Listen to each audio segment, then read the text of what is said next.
Okay, good morning, class. Today we are going to continue with our story, Amelia Earhart's Last Flight, Amelia's Last Flight by Jane Mader. This is the story we did talk a little bit last week.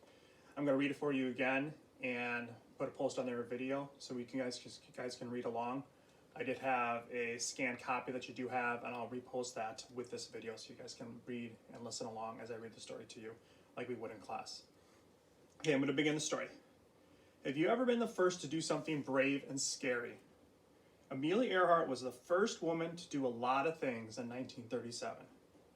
She wanted to be the first person to fly around the world. Earhart was excited. She was calm. That was Earhart's personality. Earhart chose Fred Noonan to help her on the big trip. He was careful and precise. He planned their course so they would fly as near to land as they could. Their trip would begin in Miami, Florida. It would go to South America, Africa, Asia, and Australia. The day finally arrived. Earhart and Noonan climbed into their custom-built Lockheed Electra airplane. It had a huge gas tanks. It was just what Earhart needed to make her long trip. On June 1st, 1937, Earhart and Noonan took off from Miami. The first landing was in the Caribbean. A cheering crowd waited for them. Earhart and Noonan appreciated the support from the people, but they couldn't stay long. They left the Caribbean and flew to Brazil. Then they flew over the Atlantic Ocean. People who were following Earhart and Noonan's trip breathed a sigh of relief. The longest leg of their journey had been completed safely. They had already flown 1,727 miles. Earhart and Noonan's adventure continued. They landed in Senegal, West Africa, to refuel. Then they traveled east across Africa to Asia. Earhart became the first person to make a flight from Africa to India. That part of the journey was 1,627 miles. Earhart and Noonan took off again. They flew from India to China. Their next flight took them from Bandung. Bandung is in the Dutch Indies. We know the Dutch Indies as Indonesia. Earhart and Noonan got stuck in Bandung for a few days. Monsoon weather, strong winds that happened during certain seasons kept them on the ground. This was probably a good thing. Some of the long distance instruments in their airplane had been giving them trouble. This was a good time for repairs to be made. Then Earhart became ill. It took her a few days to get better. Maybe Earhart and Noonan should have taken this as a sign of things to come and stopped their trip, but they didn't. Earhart and Noonan left Bandung. They stopped in Darwin, Australia. Then they continued east to Laos, New Guinea. They arrived on June 29th. The last leg of Earhart and Noonan's trip was to Howland Island.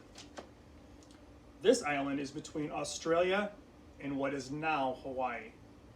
If Earhart reached Howland Island, it would be the longest length of time she had flown her Lockheed Electra over the ocean. The U.S. Coast Guard boat Ithaca was in the ocean. It was stationed right off Howland Island. The Coast Guard was waiting for Earhart and Noonan to arrive. Earhart and Noonan took off from New Guinea like they planned. 8 hours later, Earhart radioed for the last time. She had said she could not see the boat from the air. Her plane was running out of gas. The U.S. government searched 250,000 square miles of ocean for Earhart's plane. Airplanes came to assist in the search that went on for 15 long days. Howland Island was searched too. No one could find any signs of the Lockheed Electra, Earhart, or Noonan. We don't really know what happened to Amelia Earhart. The mystery might be solved soon though. Recently, bones were found on an island where no one lives. The island is called Nicaragua. It is 300 miles southeast of Highland Islands. Scientists examined the bones. They believe they belong to a tall, slender female who died when she was about the same age Earhart would have been when she disappeared. Other things have been discovered that look like they might have belonged to Earhart. A pocket knife was found. Also found was part of a glass jar Earhart might have used to help her survive on the remote island. DNA evidence may be able to prove the skeleton belonged to Earhart. If the DNA matches Earhart's DNA, we will know the truth. Amelia Earhart spent her last days on the island of Nicaragua. A steep drop at the edge of the island may be the reason the Lockheed Electra was never found in the ocean. Investigators plan to use a remote-operated vehicle to search.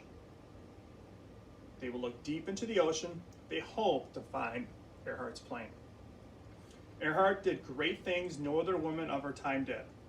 Her passion for flying inspired other women to try things. Earhart lived her life to its fullest and never looked back. She was a pioneer of the sky. Okay, let's talk about some of the key elements of her story that we just read. So, again, our title, Amelia's Last Flight. Our characters, we pretty much have two characters. We have Amelia Earhart and her navigator, Fred Noonan, who was in the plane with her. The setting of our story, predominantly you could just say was the plane. They were in the plane for the majority of the story. They did travel around the world on continents, but for our purposes, we'll say her setting was the plane. And the time setting was June 1937. Now, some notes. I know this might be a little tough to read, so I'll read them out loud here. The key elements we can get from this story is Amelia, wanted to be the first to fly around the world. That was her goal. She made it almost around the world. So she didn't quite meet this goal, but she was very close. She got probably about 3/4 of the way around the world. And her plane was lost over the Pacific Ocean. So she didn't quite meet your goal. Her plane was lost over the Pacific Ocean, and they've never been able to find her plane or Amelia or Fred. All right, so I'm going to post this video to you guys. I'm going to post the story again so you can read along as you watch and listen to this story. And I'm also going to follow it up with a Kahoot challenge and let you guys answer some questions so I can see if you really understood the key elements of the story. Thanks, boys and girls. I'll see you soon. Bye.